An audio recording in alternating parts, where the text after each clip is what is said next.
We got an angle now coming back down to this panel, which you would naturally would. This is a pretty safe layout right here. It's hard to fuck up. But now we got the big pa-bong. Here's Demon Gator Dog biting Hellboy's acorn nuts. And then we jump cut back inside, and teacher, as I said, we got our story element. Always complete a scene. You are the script supervisor for storytelling, and act like it.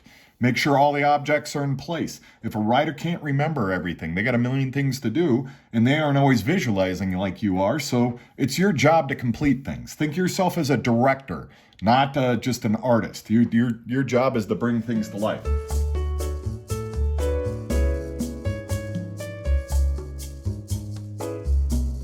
We got a static page. I kept it heavy right, so the dialogue goes from left to right. She talks first, he talks second. So I lead the eye, boop, boop, boop, boop, right here. Now we're naturally going to go over here because I led you to right here, and it doesn't lead you down or to the right. Your eyes are going to reset, just like a new book page. Back to Hellboy. He's in an outdoor barn brawl with Gator Dog here. By the way, I love this shot. They used it for the back of the collection. Oh, I remember really nice. That, yeah. They use my shit for advertising Hellboy. I start with a giant encompassing open panel that your eyes will stay on for a while because I have a lot of static shots I gotta do.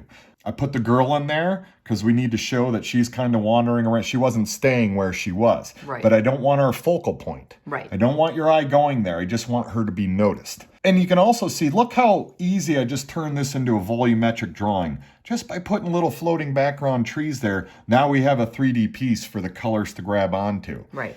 Big open panel. Time-wise, this is going to stop people's eyeballs. So you stop and you look at it for a bit. And you can tell he's breaking stuff, and this is just a terrible fight. Dog tearing the shit out of his arm, and that's why he couldn't use the gun. Mike had Hellboy suddenly not have a gun, so I had to write him, and I said, is it cool if I have the dog biting his arm and he drops the gun? Right. And again, that's my job as a director. Because his job is writing the story. My job is bringing the story to life. Even with somebody as visually awesome as Mike Mignola, he's going to forget things. He's doing 20 books and a movie and blah, blah, blah. And right. So you got to come in and assist. You're not just some robot. And I can't even work with writers that get super stringent. Because I've never met a writer that can lay out a comic book page better than me. So I just always bowl through whatever the script says. And I add and subtract. And I seldom catch shit. In fact, people like Joe Hill usually like it. So we jump back in. Watch out for tangents. I have straight down walls, but you can't have them line up with panels either. Right. Because then you're going to be, is this a new panel? Your eyeball's going to... So I always make sure the overlapping tangents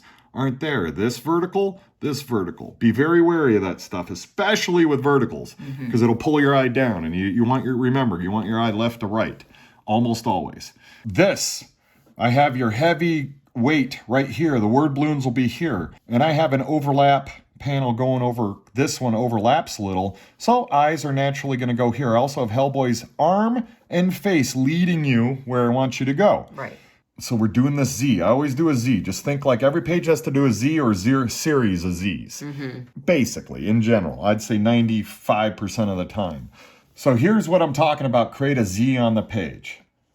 Tail leads you in, right to the focal point. Hellboy's mug. What's he looking at? His arm being bit. The monster. Where's the energy of the monster going? And faces are almost always focal points. Energy of the monster goes right here. And this broad is blathering. Blather, blather, blather. She's dying. Blah, blah, blah. All my energy of the character is going this way, not that way. It's not going this way. It's going back.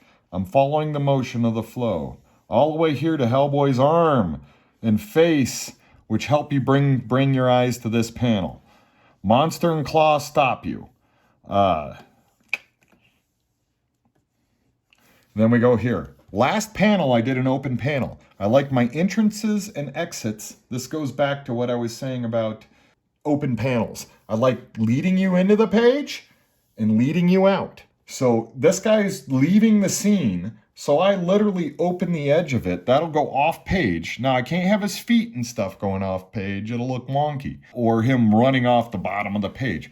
But I let the environment, what he's walking into, it keeps it a little bit more amorphous. Even though I have all this beautiful detail with the broken down mansion, This leaves it a little more ominous. You don't know what he's doing rather than just a static image of him walking. So you can do mood. You can also do storytelling in the sense that he is leaving the scene dejected. So think about that when we're doing storytelling.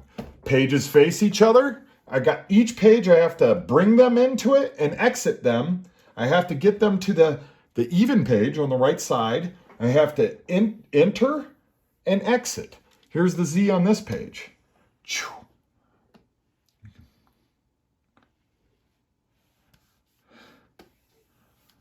And then once you're here, you're safe because it's just a panel below. As long as you don't have tangents, because now we can do, hi, I'm talking. What are you talking about? Stuff. See, now you can do that. And these hard shapes, I'm always pushing them back into the panel. I don't leave people off the panel unless there's a reason. Right. Like this. So there you go. This is my first 101 basic storytelling. This is laying out a page. Why I do things and my basic philosophies. This is what takes me the longest. Not really, everything takes me the longest. But I spend a lot of time on laying out. I'm obsessed with sequential storytelling. It's not always appreciated in modern comic books, or most people are looking for Batman standing on a gargoyle and that's all they fucking want to see. Fine, there's something for everybody, great.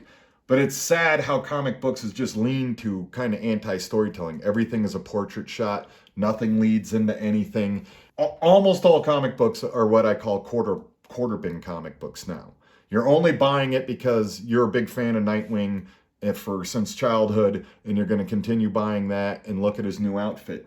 It's not going to be a life-changing seminal piece of art ever. And it's like eating candy. Is it fun once in a while? Great, but I don't think a steady diet of candy is going to turn you into a substantial person. It's the same with comic book art. It's good to have that fluff. But if you're going to be a serious storyteller, you should seriously learn storytelling.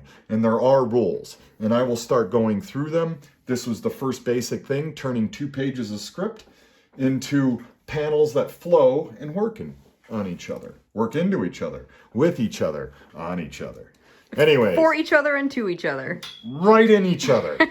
So now you know, I expect all of you to be A+ storytellers, or Claire's gonna beat your ass. Yes, be afraid of me. Later, everyone.